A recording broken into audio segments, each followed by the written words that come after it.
Hello there. How are you, Latoya?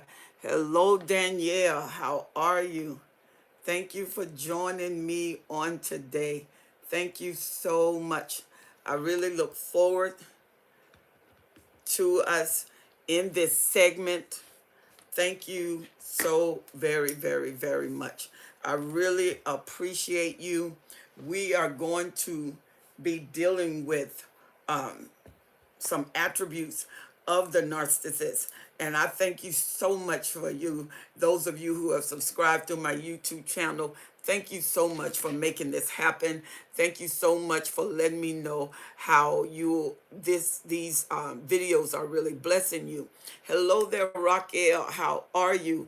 I am so glad to have you on board on today. It makes me feel really, really, really happy that you all are joining me tonight and that we are discussing some things that are going to be fantabulous. Thank you. Come on and join in. Come on and join. Hello, Cluster B. How are you? Raquel, thank you for being with us on tonight. And Danielle, thank you. She is my narrator, and I'm so glad to have her on board. So we're going to talk about some attributes.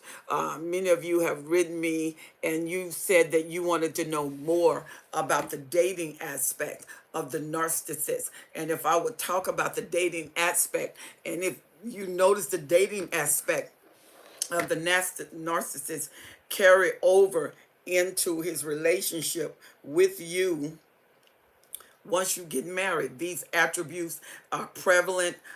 We're going to go over some of the attributes, and some of y'all, I want to hear your experience with the narcissist. What red flags did you get? What were some of the characteristics that really, excuse me, pulled you in to the relationship? And then we are going to go on to Clubhouse. Oh yeah, we're going to go to Clubhouse. Many of you said, please, let's do it on Clubhouse. I am ready to do it on Clubhouse. It is really, really awesome. Come on in. Just come on in. Cluster B, how are you? You know, the narcissist has certain attributes, and these attributes at first are very appealing. They are very attractive. They pull you in. They are very charismatic in what they do. They are very appealing in what they do. They just draw you in to the fold. And the next thing you know, you're in a relationship. And then some of y'all, the next thing you know, you're in marriage with them. Oh, they are charming. Raquel said they are charming. They are the best of the best. They take and woo you right in the way she said, I need Clubhouse invite, don't I? You know what? Now they have the walk-in that you can just come on in. Cluster B. So why don't you try just coming on in, and let's see how that works for you. So let's go on Clubhouse. Let's go on Clubhouse, because usually when you get the invite, it takes a couple of days for it to kick in. All right, so let's try the Clubhouse. So let's go to Helen Sattler, Destiny Hepper on Clubhouse. Hello, love and peace. How are you? She said, Narcs move too fast, engagement and quick marriage. Absolutely. I mean, before you know it, your head is spinning. You don't even have time to really think about what you're doing. The next thing you know, you look up and you got to change a last name. I mean, and you're in it. You're in it. Everything is a rush. Everything is fast, because the narcissists know that once you find out about their character, you're not going to be happy about their character. They can only hide it for so long, and then once the mask come off, that is it. So we are now going on Clubhouse. So let's do this. Okay. I'm getting it on Clubhouse, guys.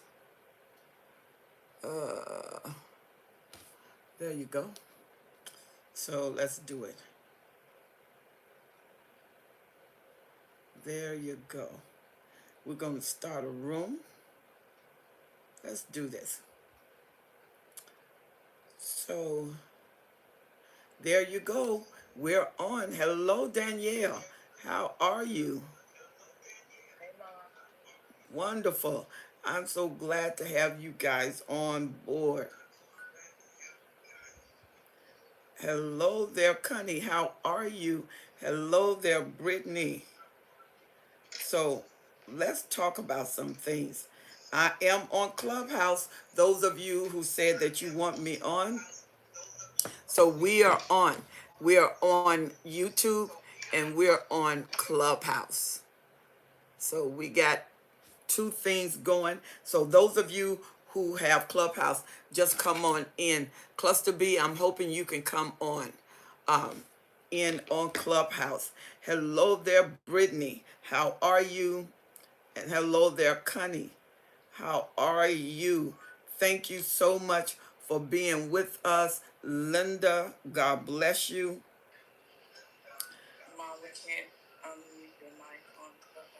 Okay, there you go. There you go. Thank you, Princess. Hello, everyone. How are you? Hello, Prophetess Roland. Thank you for joining us. Hey, Connie, how are you? Thank you for joining us on Clubhouse. On Clubhouse, we are talking about the narcissist. We're talking about the characteristics of the narcissist in dating, in marriage, in the relationship. And one thing I love what who was that was talking? Hello there, the law. Good evening. Love and peace was saying that narcissists move so fast that before you know it, you are in a relationship. You don't even know what's going on. And the next thing you know, you're all the way in. And that's usually what the narcissist does. They bring you into the relationship, and they bring you into the relationship with their mysticism, and they're charismatic. And when you first get them, they act like they're really interested in you. Let's talk about that. Let's talk about the dating aspect. Hi, Connie. How are you? How are you doing? Wonderful. Yes, we're talking about the narcissist, and we're talking about the characteristics of the narcissist. You want to chime in on this?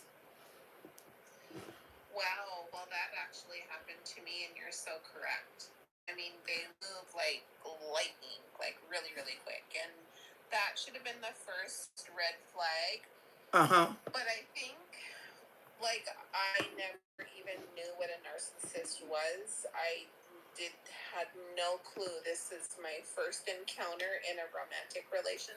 Uh-huh.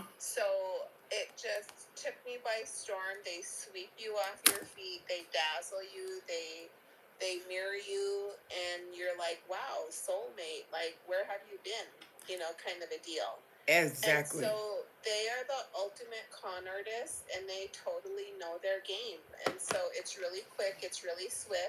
Mm-hmm.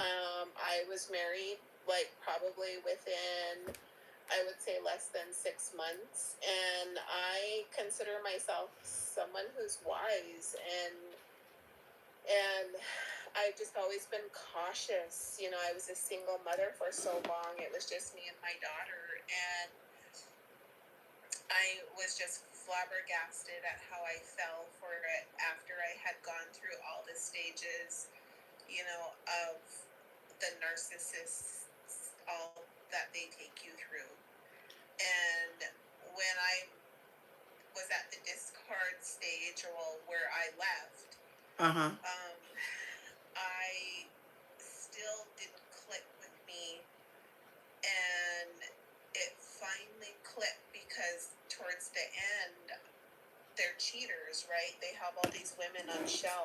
They do.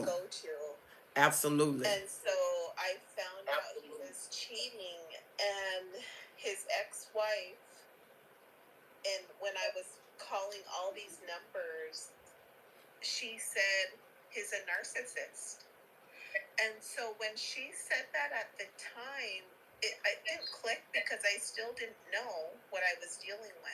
Uh-huh.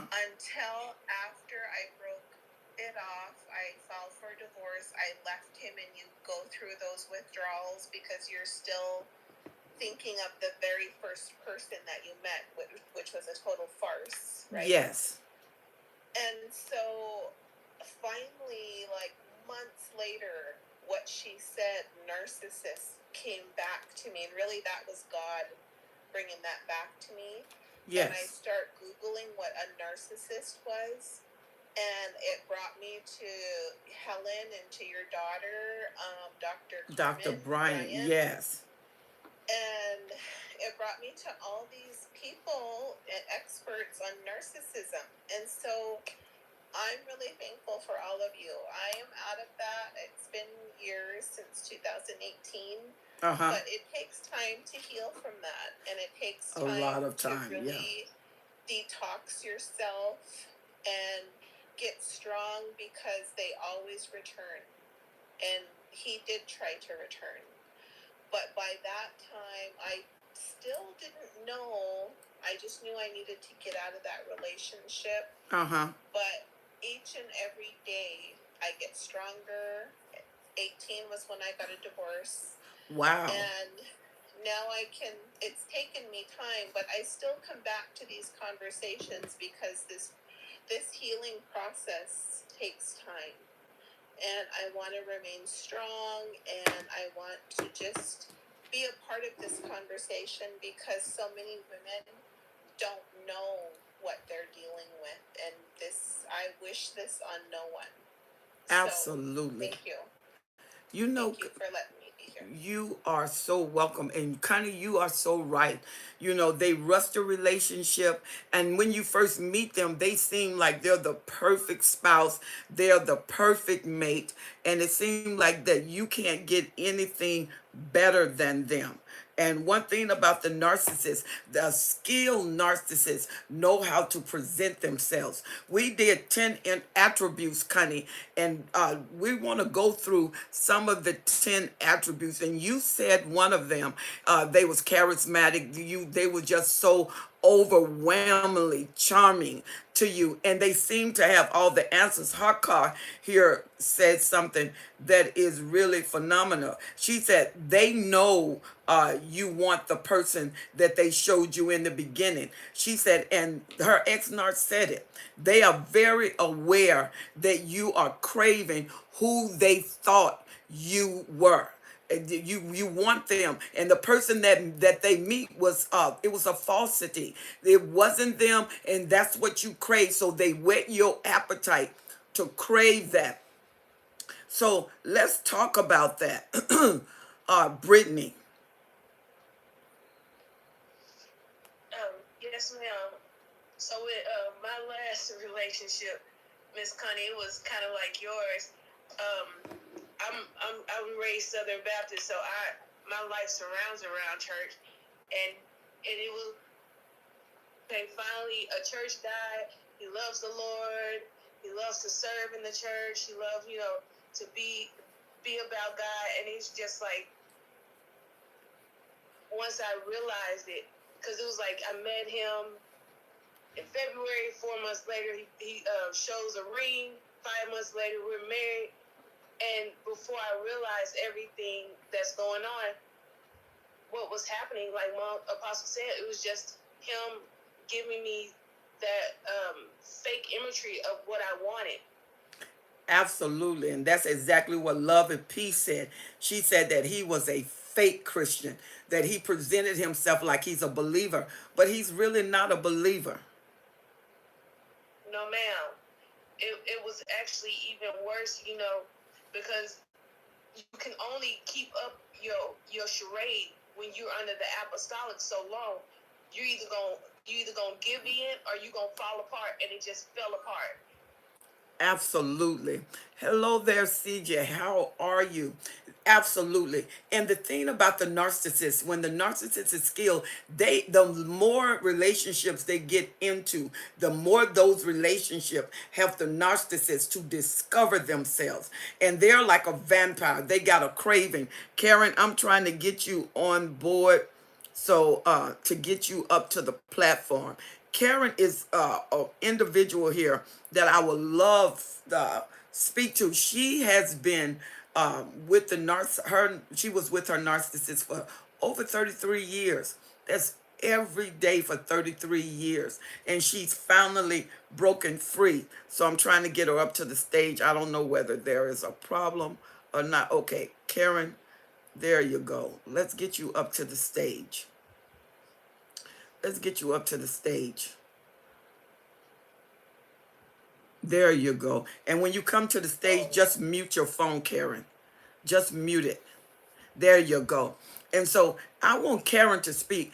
33 years, Karen, of being with a narcissist. And finally, and I want you to talk about 33 years right quick because we want to move on. There's some characteristics I want to get out. Hi, Christine. How are you? So, Karen, let's talk about 33 years, what that's like, and how long you've been free from the narcissist.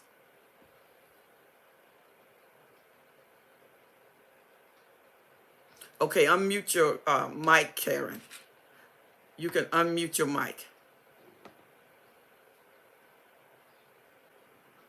I think she's still trying to function here. Yeah, unmute your mic, Karen.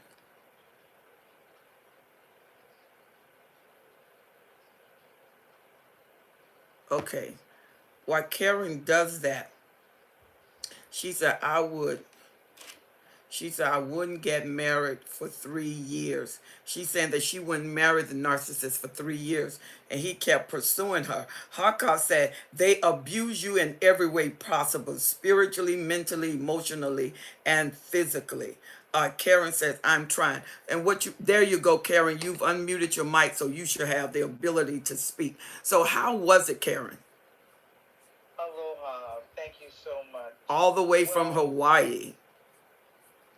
Exactly like everyone else, with the whirlwind right in my face. I should have known the first night he wanted to go to bed and I took off. I saw the flash of anger.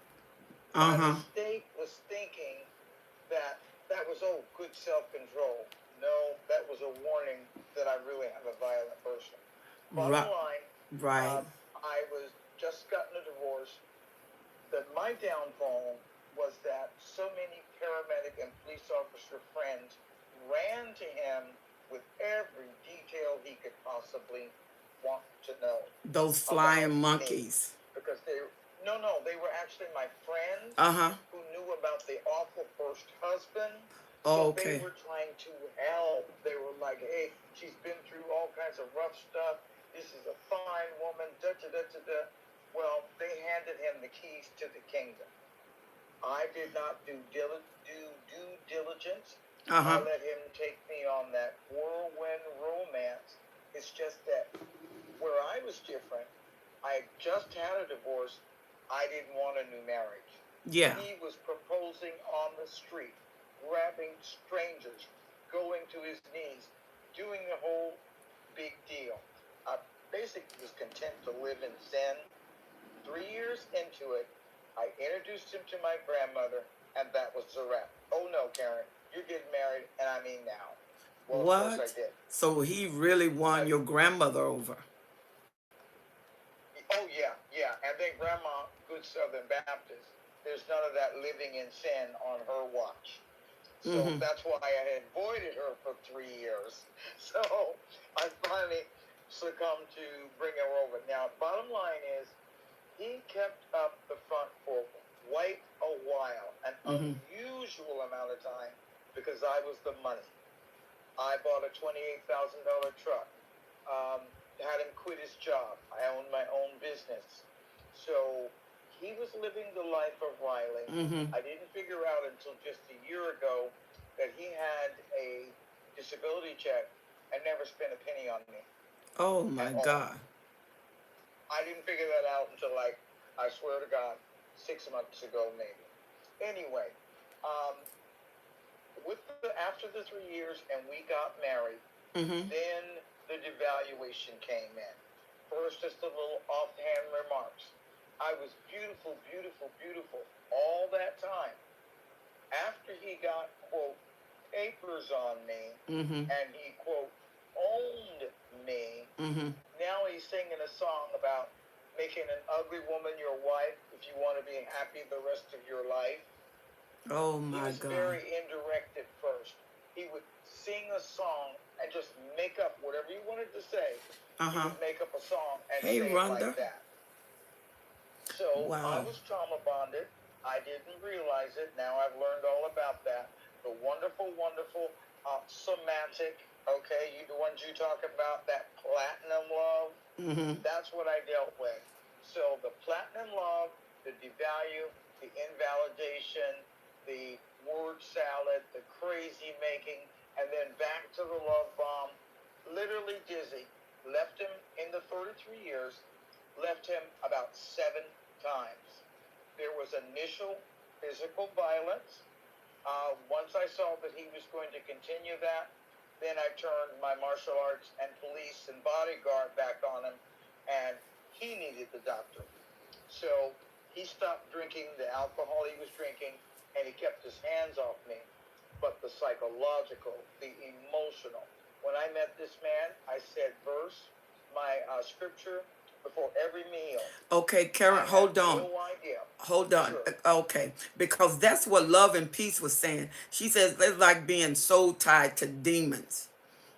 It's like Yes, being soul totally. tied to demons. And you know what?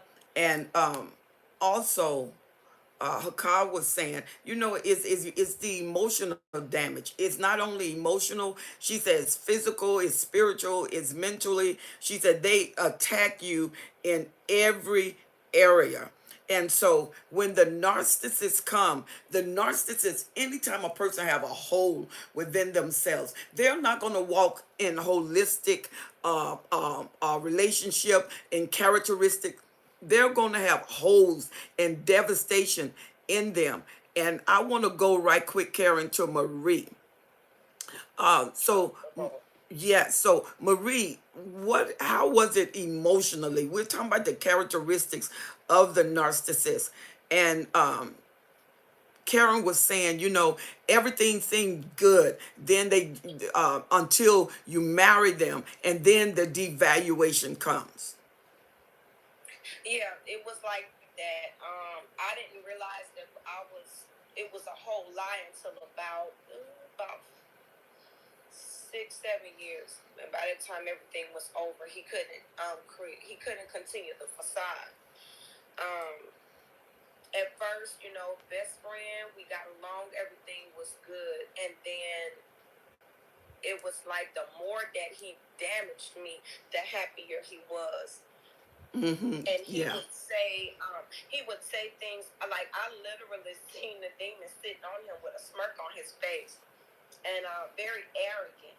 I say, so you're happy now that I'm over here, my heart is breaking, and I'm doing everything to prove my worth of being married to you, and you're happy? He said, I'm not smiling. But that was the spirit that he was dealing with. It literally just manifested and showed himself.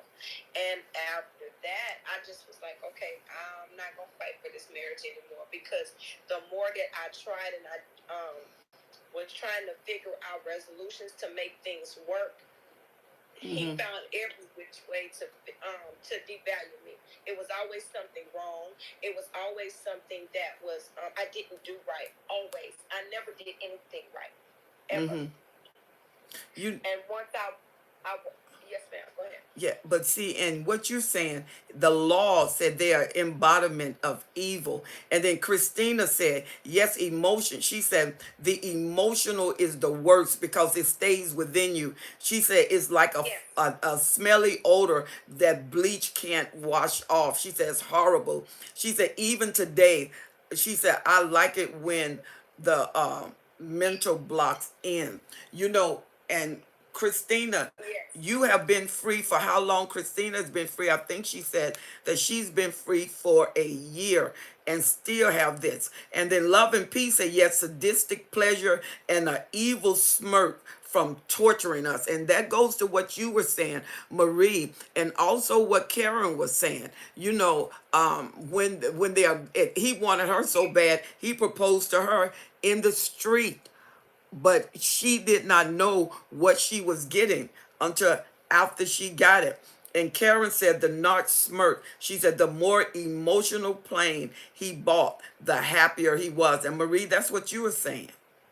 Oh yes, but I found out from the very beginning he had schemed the whole thing up to even get me. Then I found out that I was a vet.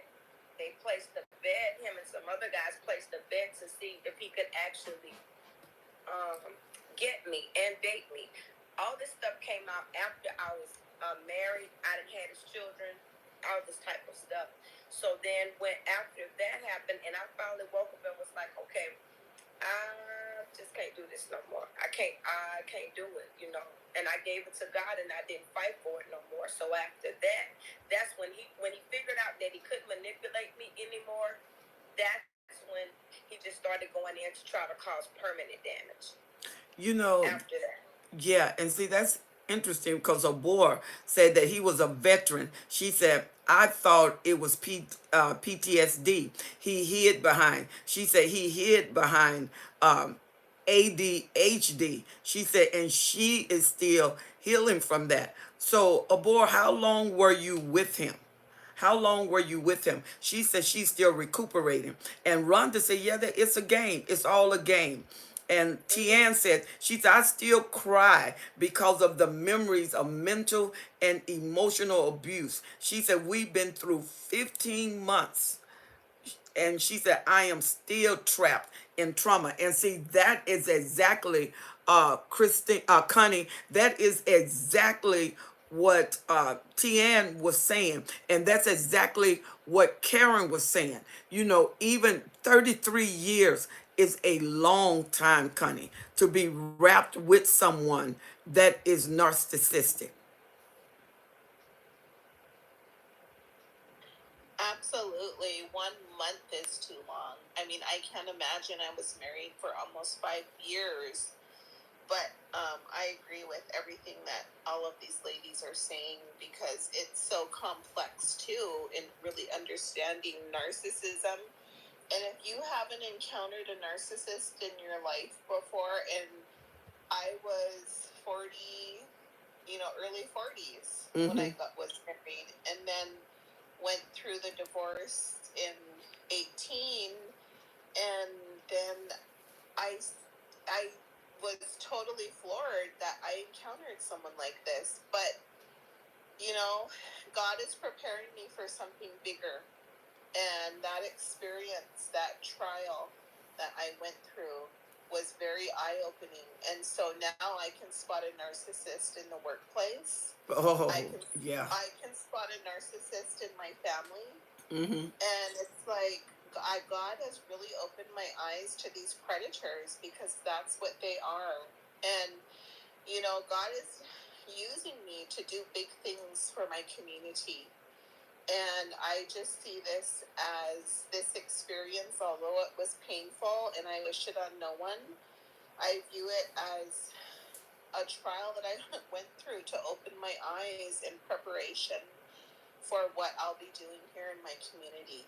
So while it was painful, it was eye-opening, it was educating, Mm-hmm. really educated me, like it really educated me. And like I say, I can spot one from a mile away.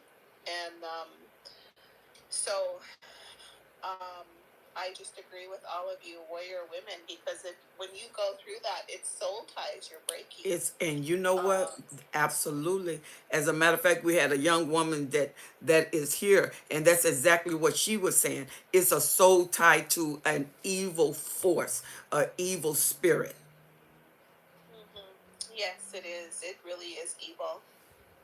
Listen to this. And Karen said, she said, I thought it was schizophrenia from a 72-hour psychiatric hose. She said, PTSD, childhood sexual abuse, met his psychiatrist, his psychotic mom. She said, played victim to keep me.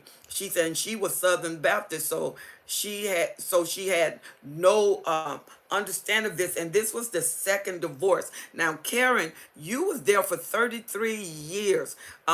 Marion said, did you have one happy day? And then after this, I would like, I think there's Jackera. Jack Kara, then I want you to chime in on this. So, Karen, you want to ask Miss Marion. She said, did you understand that you had one happy day? There was not one happy day in 33 years. Answer her, Karen. Actually, I did. See, he was quite a consummate world star actor. Mm-hmm. So I had many happy days. Beaches on Hawaii. Even before we came here, California, Carmel, Monterey, um, running around San Francisco, Marin County. He knew that I was high value primary supply. I Mm-hmm. should have known when he told me he had two girlfriends for 14 years at the same time, Wow. and that he played around even on them. Now, of course, his lie was, but now I found you. You're so beautiful. He stayed by my side most of the time. There were times he was away, and I know now that's when he was dipping, and it wasn't with women. So Ooh. yeah, I had great days. I was Mm. trauma bonded. I found out about the men later, but Wow. I was trauma bonded. I was fooled into thinking he really, really cared, and I decided, well, okay. When I said no second divorce, I was saying I wasn't going to divorce him. I decided, like my dad say, you make your bed, you lay in it. So I figured I was going to stick in no matter what, thick and thin. Wound up leaving him 7 times, though, and there were some real horrible days. And the last 10 years were just awful. And of course, I had already closed the bedroom door about 8 years of that last 10 years. We were Wow. like hostile, not cold roommates. I did all the housewifey things and laundry and paid the rent and bought the toilet paper, but I wasn't feeling him physically. And he was content with that because he was out there getting that supply all over town. Wow. That is really interesting. And Tian said yes. She said this is a very true statement. And Haka said that when her ex-husband used to get mad, she said that his face would be just um, can I say that his face was, she said, balled up his fist. I don't know what he balled up his fist or his face. She said, and if he gave her that demonic look, that demonic stare, and he would just grunt. And who is this? This is Love and Peace, said that it should really be a criminal act what you went through. And one young lady said she went through 16 months with him and she's still going through healing. Let's chime in on this, Jackera.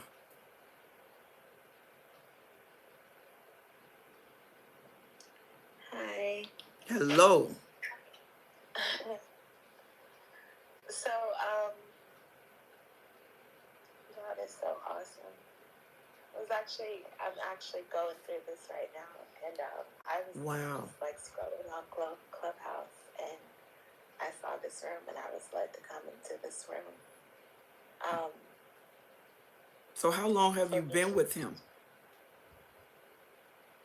I'm not even with him. I think for me, it's more of, you know, cutting all contact, because I feel like as long as there's a door, as long as there's a reason to communicate, whether it be, in our case, we have business and stuff together. Mm-hmm. It's always a door, for the enemy to come in. But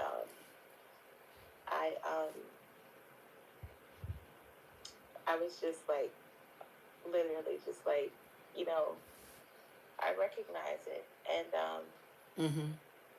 I know that it's not the will of God for my life. Absolutely. I've just been, really praying on how to, I think it's trauma bonding for me. Absolutely. And that's what I'm seeking God about. But yeah, I'm literally like going through this right now. And then I came in this room and I was like, wow. Because I was was seeking the Lord, I was like, God, you know, I always have a word for everybody else. Like, Right. Now it's you your know, turn. and then when people does have a word for me, you know, it's always like elevation and promotion, and that's great. Like that's awesome.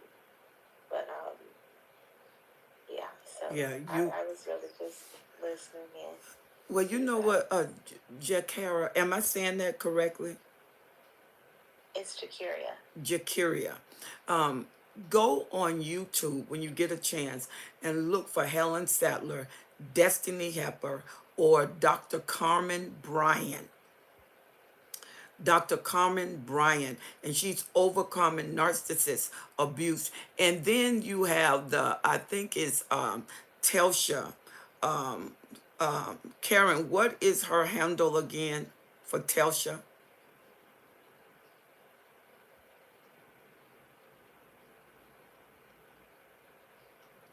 Karen, can you hear me? Yes, that's T on NPD. Yeah, that's T. Can you hear me? Yeah, there you go. T on NPD, And like it's literally narcissistic personality disorder. right, and it's literally TEA.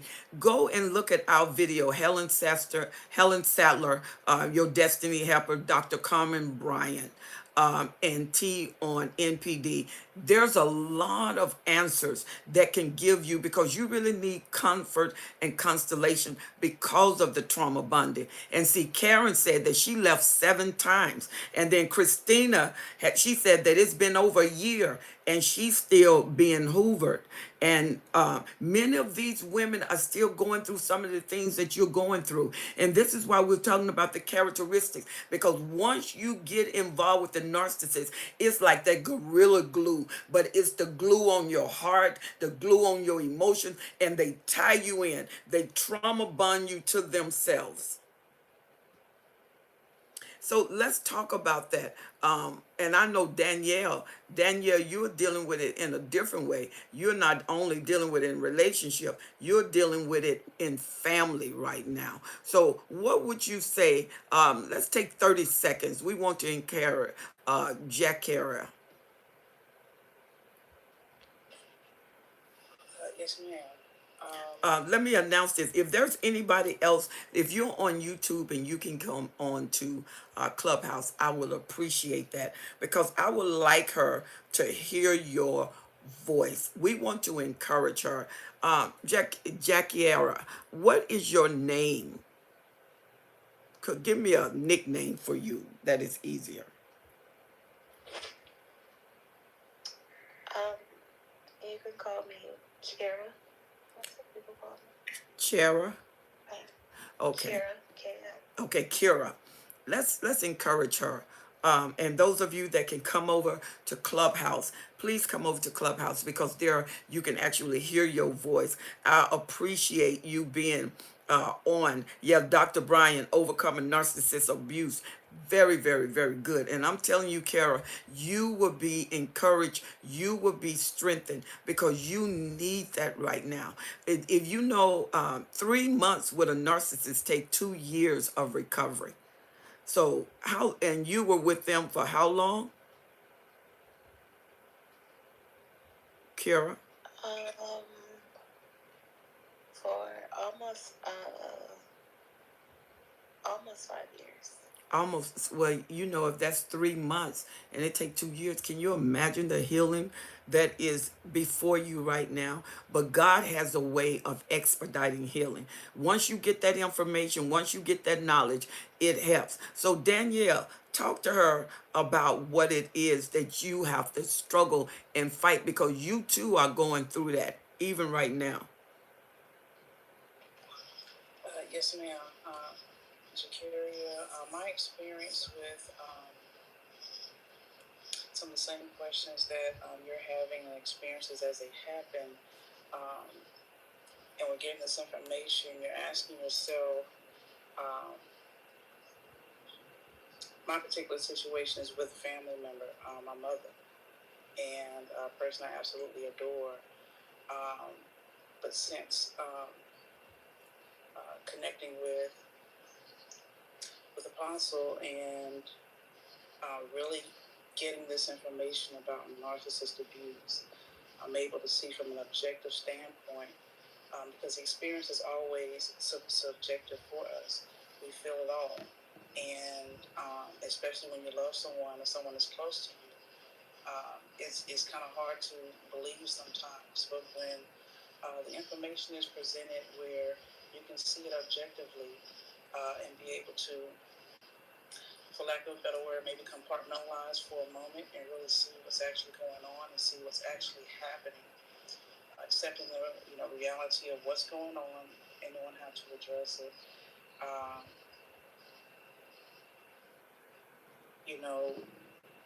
It doesn't take away the fact that we care about these people that are close to us. We let them in, and when they're that close, it's environments like this that help us to survive that situation and stay in this situation and be able to walk through it. But you want to get through it because to get over it, you have to go through it, and you're getting an understanding. You've been drawn into some really truth and knowledge, and I must say that my experience, especially because it is my mother, who is not a bad person, but when you're dealing with people close to you, especially when they don't know, this is what they suffer from. And we know now that, it does take also a spiritual understanding as well, and to carry you in the right place. And it's a safe space, and with the spiritual knowledge added to your experience, it'll help you understand and be able to understand that you're not crazy and you can get through this. And, amen. We're here to heal and grow together and stay connected. And I promise you that healing will be expedited. Absolutely.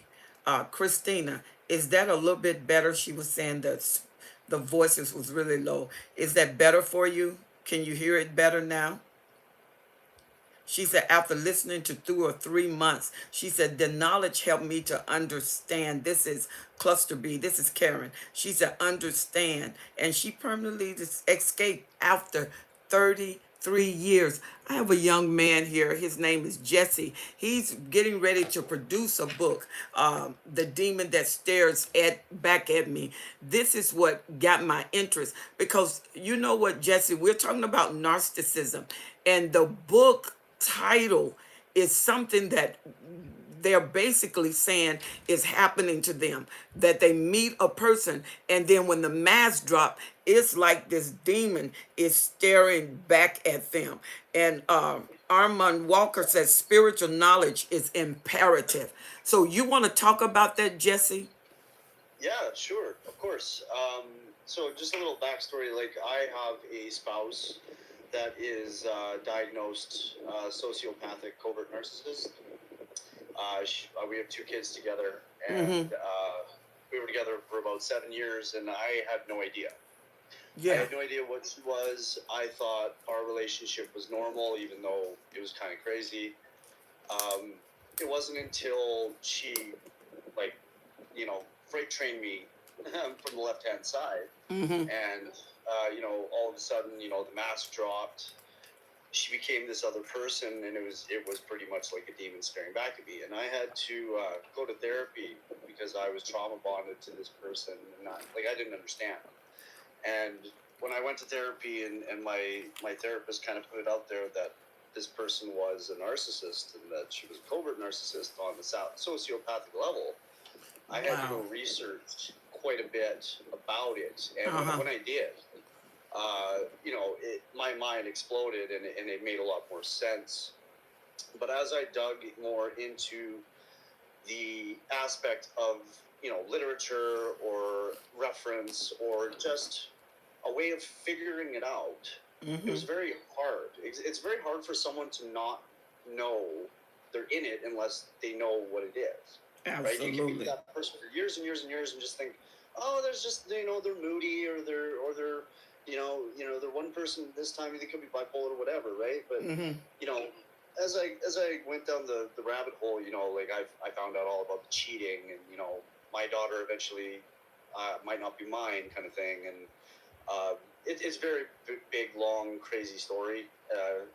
But suffice it to say is that I advocate now for men and anyone, not just men, but anyone that is in a narcissistic abusive relationship and becomes a survivor of them.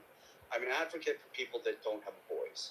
Uh-huh. So what this book is a first-hand account of my beginning to end with this narcissist, so that maybe it gives reference to somebody in a relationship like that who doesn't know and can notice the signs that I didn't notice early on. Like when I met mine, I worked with her. I only worked there a week, and she invited me over to a party, and I showed up, and it was just her and a bottle of wine. And so predator and prey right away, right? Mm-hmm. And after that, she was with me for 3 months straight, nonstop. Like, didn't leave my side, and I eventually had to make her go home. And to that fact, we went to her house, and she had let her own cat starve to death, type thing. Oh my And God. oh yeah, and that should have been my first red flag right there. But you're being love bombed, so it's like a beer goggles, right? Right.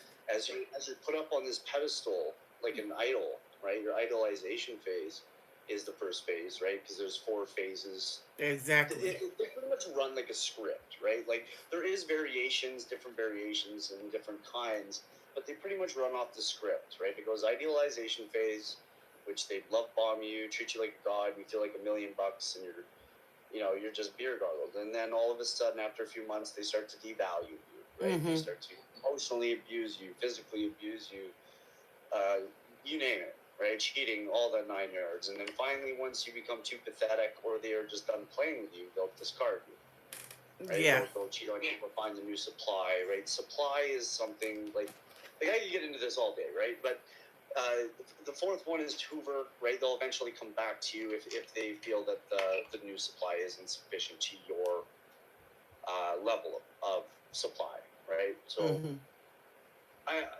just with this book, it's going to be a first-hand account so that people know what to expect and what to maybe see in similarity to their own life, and maybe it will get you out before you get as deep as me and ruin your life, kind of thing. Jesse, I would love for you to follow me. I would like to bring you on another forum too. Sometime I'd like to bring you on my daytime forum. Your story is really good, and I'm sure Kiara that really helped her because Jesse, she's going through this right now through the trauma bonding, and so she's learning how to walk in recovery, but she needs a lot of healing. So the stories that she's healing tonight is really helping her. And God wants to heal her everywhere she hurts. And with a narcissist, you hurt everywhere. Yeah. And that's funny you should say that, is that like I didn't really believe in spirituality until I met the narcissist, and she falsely accused me of assault, and I went to jail. Eventually, it was all dropped because it was false information, but I found God then, actually. So it's funny how it correlates with spirituality, is that you actually find a higher power when you're going through these struggles. And I find the biggest part about healing from the narcissist is, you have to start loving yourself again, because they have literally taken that from you. Absolutely. They've brought you into a reality that is now warped. Like, that you think is normal is not. And everything you think is real, or everything that you thought was something that you cherished, is now a lie. It just destroys your self-worth, and it destroys your self-love. And, even myself, like, it's been a year now, and I'm still healing. It's going to take a long time for me to heal from this one. But I'm a very strong-willed individual, so I heal and I hurt at the same time, but others aren't as fortunate, obviously. So I'm so sorry that you're going through this, and I totally understand and validate what you're going through. Absolutely. this is really, it can be really difficult, but stay around information. Information is your healing tool. The more information you get, the more you see into yourself that you are actually stronger than you think. But you have to walk the path of light. And you do that with information, you do that with knowledge. Knowledge is very enlightening, and you're going to realize that the more knowledge you have, the lighter and the easier things go, because you actually have an answer for the craziness and the chaos. So Dr. Williams we have on board also. And so the aspect of the trauma bonding, when it bonds you in every area, you're bonding your goals, your life. Just like Jesse was saying, it's every aspect. And what we call that, Jesse, is transcription. When your mind is being rewritten by the narcissist, and your reality has literally been altered. And like when you're in this, union with somebody, especially a narcissist that's love bombing you, just like in scripture, when two become one as a spiritual whole, when they rip away from you, when they discard you, it's like a rip to your soul. And literally what it is it pretty much feels like you have quit drugs cold turkey, and now you're going through withdrawal from this person. Exactly. And I remember, like, when it first happened to me, I was despondent. I literally was in almost a catatonic state for almost a week because of this, and I didn't even understand why it was happening, because I had never even felt anything like that before. But it was like all of a sudden my world was ripped apart. But the one thing you said about the knowledge part, I do tell this to certain people, and like people I do talk to, is don't let the knowledge consume you though. There's a fact of like studying it and getting to know it and knowing the info. But when it consumes your life 24/7, it becomes a detrimental place. Does that make sense? It does, because it keep you where the hurt is. That's correct. Yeah, exactly. Right. If it consumes you, then you'll never get over that pain. You have to, like I always tell people, like if they're at the beginning, like find a hobby. I started doing like learning guitar and like finding other things that I could not do when I was with the narcissist, because she would always tell me that I was an idiot, or that I would never finish, or I would never amount to anything if I started doing this thing. Like I went back and I got a degree in graphic design because she told me I couldn't do it. So don't let it consume you, and find something that makes you happy that only you can do as almost like a hobby. That's Okay. I wanted to say here on this program, I don't mind you recommending anyone, but I think it's rude if you take my program and you make it other people's program. Please give me the respect that I give you. I'm asking that you respect the program. Let's recommend people, but I don't want my program promoting other people. Let's have, we can turn people to other facets of that, but there's a level of respect that has to happen here. So please give that respect. I don't know. Did I disrespect? Oh, no, not you. I'm on YouTube. Yeah, I'm on another forum. So I got two different forums going. You didn't do anything wrong, Jesse. Oh, I'm sorry. I'm so sorry. No. You didn't do anything wrong. All of your information is pertinent and is very good. Thank you so much. I'm just on YouTube, and on YouTube we only could type because you can't hear. That's why I really love Clubhouse. You can hear and talk to the person, and they are saying some good information here on YouTube.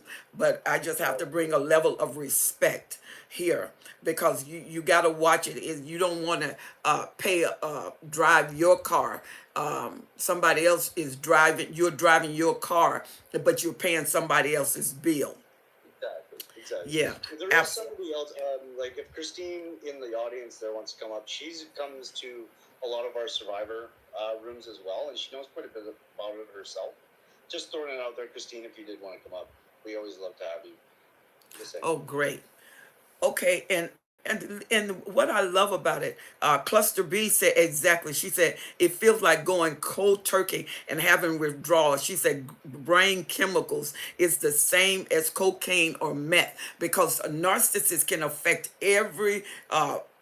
aspect of your body, and there is a chemical imbalance. And they did sonogram with people who went through narcissistic relationship. You can actually see the damage of the brain on that ultrasound, and it affect all of your hormonal levels, everything, your dopamine, serotonin, everything is off. And even the sleepless nights. Christina was saying that sometimes you are loaded even with dreaming about the narcissist. You see them over and over in your dream. Dr. Williams, you want to talk about this, the impact of trauma in the subconscious? It's cortisol. When you do the push Absolutely. and pull and the like, it's almost like a roller coaster. So they'll give you the devalue for so long, and then one day they'll give you the idolization phase all over again briefly, so that you're always chasing that little bit of up, but you're always on a down. So as soon as you go up, it creates that cortisol, and over time that can cause brain damage.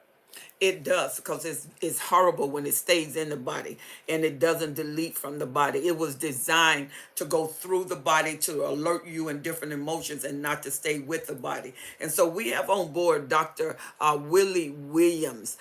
Dr. Williams, let's talk about that. You heard the conversation that we was having with the panel and Jesse. Let's talk about the subconscious being affected by trauma. Okay, so the subconscious, I grouped them all together. Subconscious, the conscious, the subconscious, and then the unconscious mind. The subconscious is the in between the conscious and the unconscious mind. And so when we have what we call open visions, that is a lot of time the subconscious that is coming alive. In your subconscious also is housed your emotions. So that's when you go into that dream state and you have that emotional dream that feel like it just came alive. So when you're dealing with that subconscious, it's really a spillover from your emotional state from when you are conscious, and it leaks over into that subconscious mind, that unconscious mind. And so what you have to do is you have to begin to break into I call it stuck. Sensory trapped under common knowledge. And so your sensory, your subconscious mind is tied with your emotions. And so you actually bringing your emotional state and into a place of perception in your subconsciousness, and then that will begin to speak. So that narcissist, what they're doing is they're tapping into your emotions, and you're carrying that over into your subconscious state. So since that is the middle part of us, the conscious, the subconscious, and the unconscious mind, you have to begin to attack that in your conscious state. So reading and listening to uplifting music, reading the right type of things before you go to bed at night will begin to set that subconscious, and it begin to leak into that subconscious and begin to attack and overthrow those feelings, those emotions, those things that have been stuck, the sensories that's been trapped there in your subconscious mind, that they come out, and they haven't been tamed, and it has come out. And once you get into that conscious mind, you get that. If there are any believers here, or just people that you want to just listen to uplifting things, gratifying talks, things that's going to saturate your mind, so that when you go to sleep at night, that what was planted in your subconscious mind will then go into your subconscious, and you'll be able to rule your subconsciousness. Can I say one thing on this? Yes, go ahead. Okay, so like just to like kind of space that out a little bit, like with your subconscious mind, right? When you're going through the trauma bond, like for myself, when in the first month that she left, at one point I was sitting on the bed and I was watching a movie, and I was trying to get my mind off things, and I looked over, and she was sitting on the edge of my bed, and I had to rub my eyes for a second, and I looked back, and she was completely gone. And what it is the imprint is the Absolutely. subconscious figment that can give hallucinatory factors, right? Yeah. And I get exactly what you're saying, doctor. It's like when you're meditating, right? Like I've used things like the inner child meditation on YouTube, things like that, to calm your mind before bed, so that you're not having those crazy thoughts that you're always having during the day at the nighttime, because you do have to calm the mind, right? I understand what you're saying. Absolutely. And see, when anything impact the mind with trauma, trauma takes a photograph and it launches in your memory bank. And when it launches in your memory bank, your recall system stores this, and it recall it through thought, through a smell, through memory, through a process. And like if you sit, like you said, Jesse, you were sitting on the bed, and all of a sudden your mind formulate a familiar place, a familiar figure, and somehow that moment attached to a familiar zone, so it began to construct what that would be. And this is why people see the silhouette of the narcissist. One question that Hakar asked, she said her question was, what if the narcissist was studying grooming? She said, does that mean they knew what they were doing? Absolutely know what they were doing. The higher the grade or the school of the narcissist and the more experience they have, the more they are intentional with what they do. I'll never forget a statement that a narcissist said to me. Everything I do is intentional. And sometimes we hear them say things, but we take what they say very lightly. When a narcissist tell you something, do not take what they say lightly, because a lot of times a narcissist will tell off on themselves. So With that, I just want to say, like I'm not clinical, and I'm not a psychologist or anything like that. I'm just coming from personal experience. There is a correlation of different types on that factor, though. Like a overt narcissist, right, would be like a classification of like an A male, right, someone in like Wall Street type banker type, right. absolutely. They sometimes some don't know that they are narcissists, right? Well, Some have no idea. yeah, I Some think just looking at narcissistic traits, while a covert narcissist might not know. She just becomes a very easy victim that can manipulate. It usually comes into the factor of a sociopath or a psychotic that would actually know they are a narcissist and use that to their advantage, because that's when the narcissistic smirk comes in. So when they're hurting you and you have that little corner smile, they are getting off on it, and they know they are, and they enjoy it. And that's where the sociopath and psychopath come in. But not every single one of them know no, that they I are. think, yeah, but I think, and I've dealt with them. I've actually had therapy with different narcissists themselves. And one of my daughter is a therapist, and I deal with psychiatrists, psychologists as we move into position to help them understand. I think the lower narcissists, the lower grade and the lower mid narcissists, it doesn't matter the class, are finding out about themselves. But once a narcissist has integrated to the upper class or the ultra narcissist or the greater narcissist, they are very aware whether they are a covert, whether they are somatic, whether they are psychopathic. Definitely psychopathic, know something wrong with them. Sociopath, overt, covert. When they become experienced, the reason they know what they are, because they done had enough supply, and the supply teaches them, because they mirror what they have, and they become a specimen of all the supply that they gathered, that they mirror. The more they go up the class of narcissism, the more they are aware of what they are doing. The lower class and the lower mid class, they are having a differential. They know that they're different, but they don't know who they are.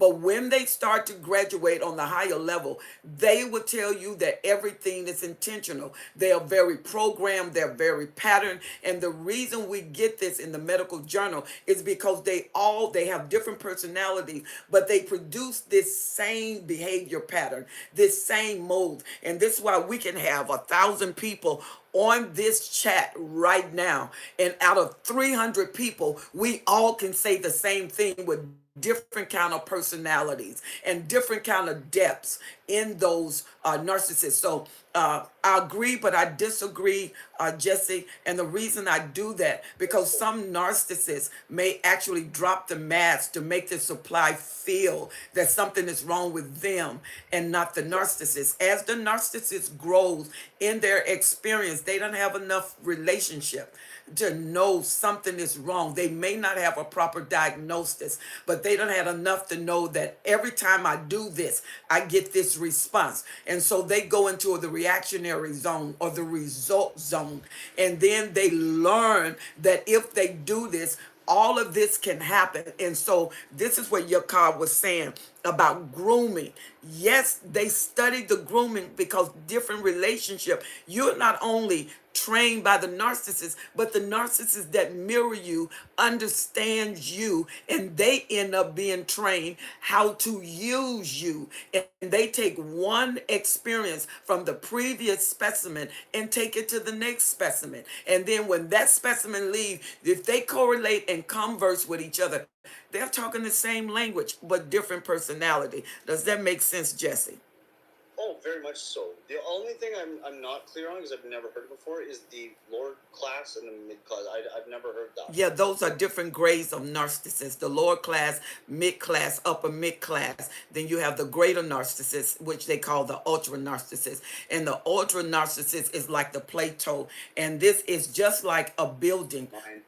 When you're in a building, to go to different levels of the building is to stay on same floors, but go to different rooms. Now you're going to different dimensions. And when you go to different dimensions, it's to go upstairs. You're still in the same building, but you went upstairs, so you're going higher. And then when you go to the rooftop is the ultra. He done went through the downstairs. He done went through the upstairs. Now he's looking at the rooftop. But from the rooftop, you can see over the city. He have a wider view. Why? Because he done been up through the building, so he's more familiar with the building, and that's the ultra.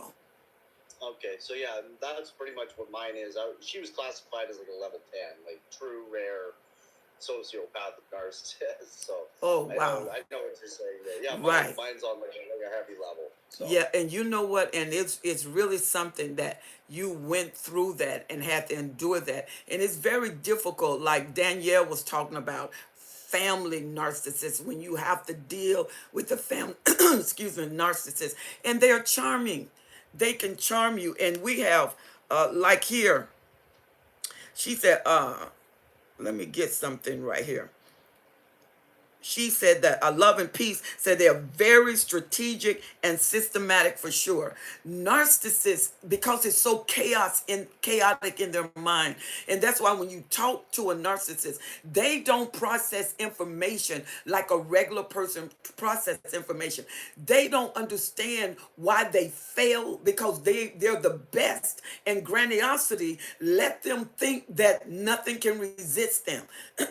That's why it really bothers them when they hoover you, like Christine is being hoovered. And when he hoover Christina, she's not breaking.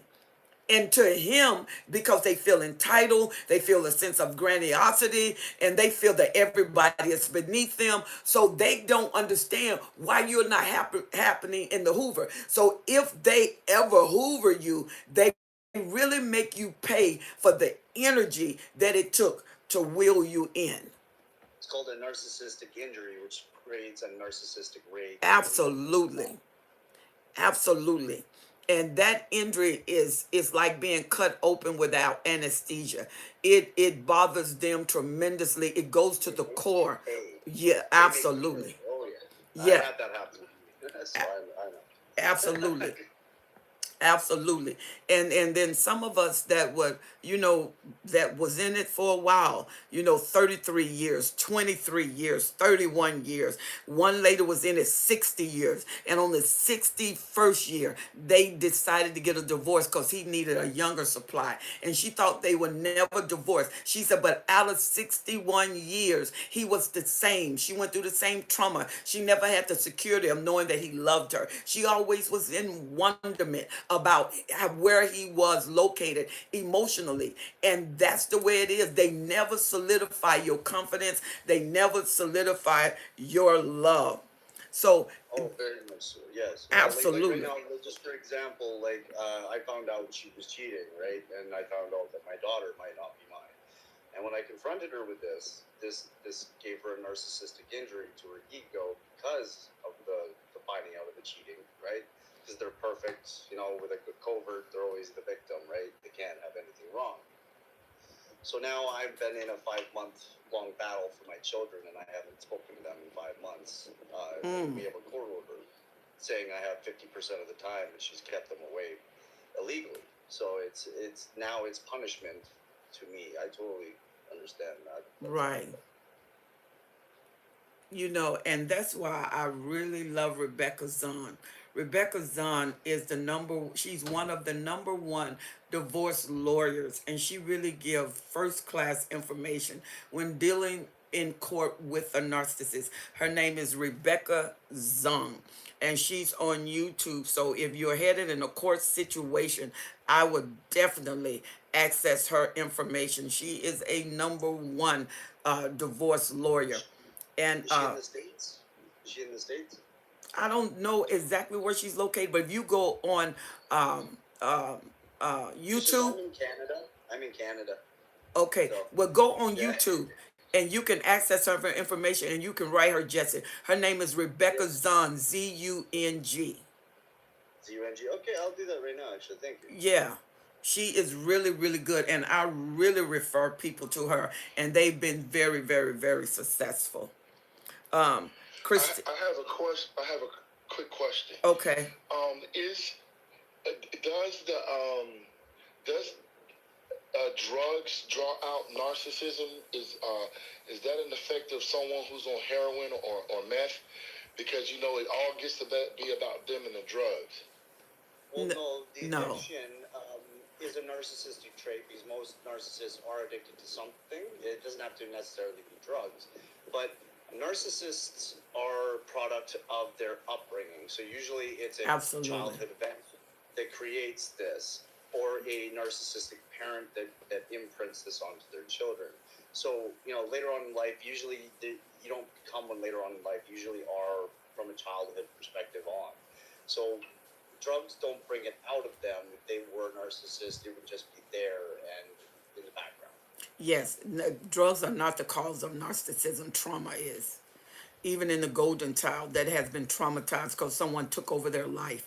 So no, drugs is not the aid to narcissism because narcissism is a personality disorder with or without drugs. Okay. Yes. Okay. Helen, Yes. Helen, that was the case with the narcissist that I divorced. It all stemmed from childhood, and I didn't know the parents, but just in explanations of them, probably both parents were narcissists and inflicted a lot of trauma on the narcissist that I was with. And in my research and learning about this, I also learned the biggest problem was the relationship with his mother. And so Absolutely. the father or the male relationship with the mother was the biggest problem. And then I also learned their addiction was just from, from smoking weed to porno to ultimately, drugs and pills, and then just sexual addiction as well. So that and also the Madonna horror complex I learned about in my research. And I don't know, I haven't heard that talked about, but there's just so much involved within this narcissism in my research for myself and learning about this. I really, it goes back to trauma within childhood. So that's really important. There is a movie called Cruella, and it's from Disney.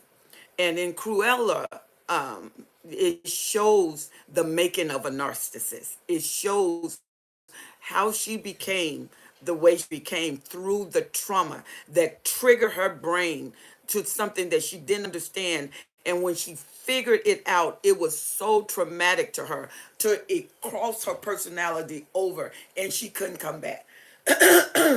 And when a narcissist go through some as a child, you can say if a child is raped by an adult and has to keep this secret and nobody helps this child goes into themselves, like even what Jesse was talking about, sociopathic, and they are confused, and so it's never where they're confident, it's never where they're resolved. And when you talk to narcissists, they always tell you, that's why a narcissist, when they meet you, what the first thing they want to do, they talk about love. They want to be loved. I love you, you're the best thing. That's what they want, and that's the hole that's in them, and that's what's missing. And what they want they can never give and get. So that's why they go from one supply to another supply, because once they are revealed by the old supply, it is shame with the narcissist, and the new supply is just like a shiny toy. You always got new things, new ways, and so it makes them forget temporarily the emptiness and the void that's on the inside. I want to read something by Melissa.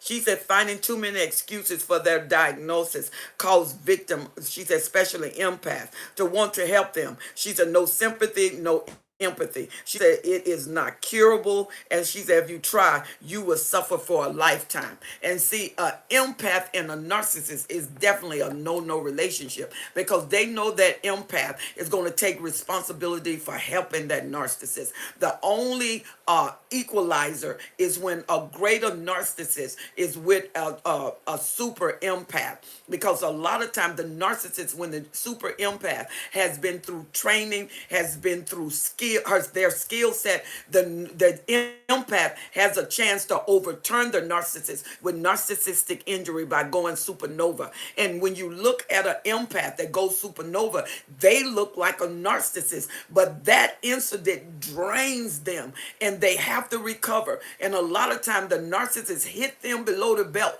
before they recover, because if you go supernova, you need recovery time. And what is happening in these relationships, some of you need recovery time. You done been 5 years, 2 years with a narcissist, and all that narcissist did was like a vampire. They drain you of everything they need. They drain you of everything they want. They left you empty and void. If you have one more breath left, that narcissist will try to hoover you back to get that last breath. And one thing about a narcissist, once they with you, they always feel like you belong to them, because you are not human. You are simply product. You are simply fuel. You are simply supply. So they come back for what is there. Even if you got another relationship, you're married. There's been narcissists gone for 10 years, not a word, and the person got married, and they went in based on the count of narcissists. You got a malignant narcissist, they're very dangerous, because they will wipe that new husband out to try to get that specimen back.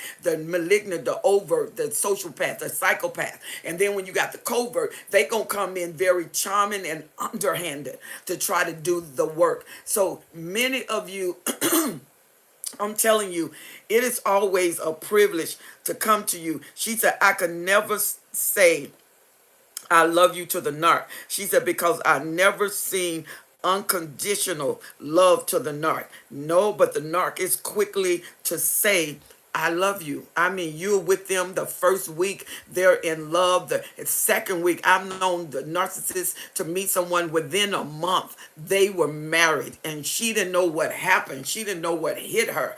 until afterwards, because you are so mesmerized and that and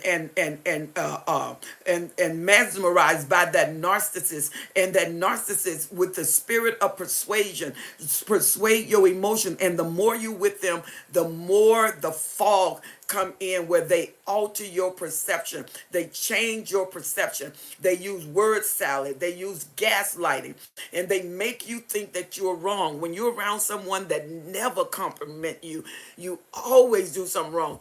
After a while, if you don't get another channel, like Dr. William was saying, going positive, you start to believe that something is wrong with you instead of the narcissist. We have 10 minutes. In these 10 minutes, do we have any questions that we would like to ask our panel? Do we have any questions that we would like our panel? I love it when Karen is on, because when Karen is on here, she has 33 years, guys, under her belt. That is a lot of experience under your belt with a narcissist. Karen, are you still on board?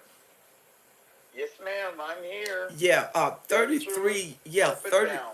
yeah, 33 years is a lot of experience to deal with self-devaluation, to deal with discards, to deal with not knowing what is going to happen when they arrive. Your whole system is, you don't know whether to run, you don't know whether to stay put, and every day is a new episode of trauma. Yes, it is. The trauma bond is very, very real. What I would say to everyone is watch Apostle Helen and watch Dr. Carmen over and over again. It is a physical, chemical addiction. Number two, they never loved you. You only fell in love with yourself.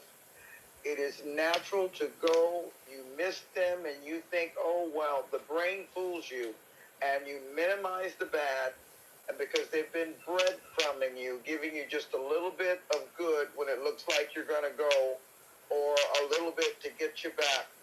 When you come back, the abuse is always worse. It's The always biggest key worse. I could say is educate yourself. The covert narc, learn about what kind of narc that you have. Be very, very careful. The covert narc will take you out. Take it seriously. 100%. If you're being abused, get out. If you are being choked, that is the most dangerous form of abuse. If a person will choke you, they will quite easily kill you. Forgive yourself like you forgave that narc for all the abuse, because you didn't know what you didn't know. I have been free 10 months now, and I want you guys to understand, please listen to Apostle Helen. I was watching people from December 2019 into the lockdown. I knew I was going to go, but I was not gone yet. When I listened to Dr. Carmen, who told me to, if I wanted a biblical approach, to go to Apostle Helen, that is what did it for me. For any of you that feel stuck, email her at DestinyHelper12S. That's S as in Sam. DestinyHelper12S@gmail.com. Her counseling brought me through the worst part of my life, and before I knew it, I was out. And I have to blame, that is, thank her. Listen to her over and over, and understand one last thing. You may be triggered. Apostle Helen has a way of getting to the nitty-gritty, to the quick. So don't feel bad that you have to rewind. Watch the video again, because you're going to be hit with so much information. Just take your time. Give yourself breaks. Those of you who understand how strong the Bible is, between that and Apostle Helen, I made it out. I'm healing. I have a lot of damage on board, but I'm on my way. Friends say I'm starting to glow up. Get outdoors, read your Bible, learn something new, repair that brain fog. Drink lots of water and start taking deep breaths. And that'll be a wrap for now. You know, I really appreciate you all online. Everyone's testimony add to the strength of each other. And this is what we are. We are a family that have been through some of the same things. My daughter, Dr. Carmen Bryan, she is getting ready to have a conference. And the conference is going to be the 31st of July. The 31st of July. You can register at her conference. Please go to her page at Dr. Carmen Bryan, Overcoming Narcissist Abuse. And if you can't make it to Dallas, you can join the conference on Zoom. But this young lady has a plethora of information. She is a licensed therapist. She is a licensed trauma specialist. And I mean, she is number one in the state of Washington. I would like for you to go on her YouTube channel, Dr. Carmen Bryan, Overcoming Narcissist Abuse, and get the information from her, and even go to her channel, listen to her. The girl is super, super, super awesome and off the chart. And also T with NPD, and that is Telsha. Edinburgh, really, really good. If you're going through court situation, she's good anyway. But her name is Rebecca Zung, Zung. You can access her information. She is off the charts. I love the way she teaches. I love her instruction. She get right there down to the point, and it's really, really, really awesome. Even Dr. Ramono, she is really, really good, and she's very technical, and I like her efficiency being a physician. So let's get together at another time. If you're not following me on Clubhouse, please follow me on Clubhouse. I want to thank all of you that is on Clubhouse. Thank you so much for spending time with me, and thank you so much. Jesse, it was good meeting you for the first time. Connie, it was good meeting you. And Kiara, it was literally awesome. I love it, and I am looking forward to being with you again. I come on every Monday on Clubhouse called Effective Communication at 7:45 a.m. every Monday. I look forward to seeing you again, and God bless you, and thank you, son, Apostle William. Bless you as well. I Okay, just want to say thank you for letting me on the panel. And my book, The Demon Staring Back at Me, will be out in about a month unpublished. So please pick it up when it comes up. perfect. All right, this room is now ended. Love you so much. Love you, mama. You too, son. All right, those of you that were not able to go on Clubhouse, I pray that it was a blessing to you. And I really, really want you to know that I appreciate you, and I adore the energy that comes on YouTube. Thank you so much. Thank you so much for taking the time with one another. Christina, you are awesome. And I want to thank you, Danielle, Christina, Abor, Haka, you know you are splendid. Thank you for being faithful. Rhonda, Amand, thank you so much, Melissa. I really, really appreciate you for being with me. Love and peace. Grandmama JJ comes on, I mean, with splendid information that helps and that heals. Thank you so much. And I want to appreciate you. So those of you who have not subscribed to my channel, subscribe. Every time I upload new information, you will be the first one that knows. I really appreciate those of you who have subscribed already. Write me at destinyhelper12s@gmail.com. destinyhelper12s@gmail.com. And you know what? I will see you all on the next video. Hugs and kisses, everybody. And I want you to know that you are my family, and I believe in you. Good night, everyone. God bless.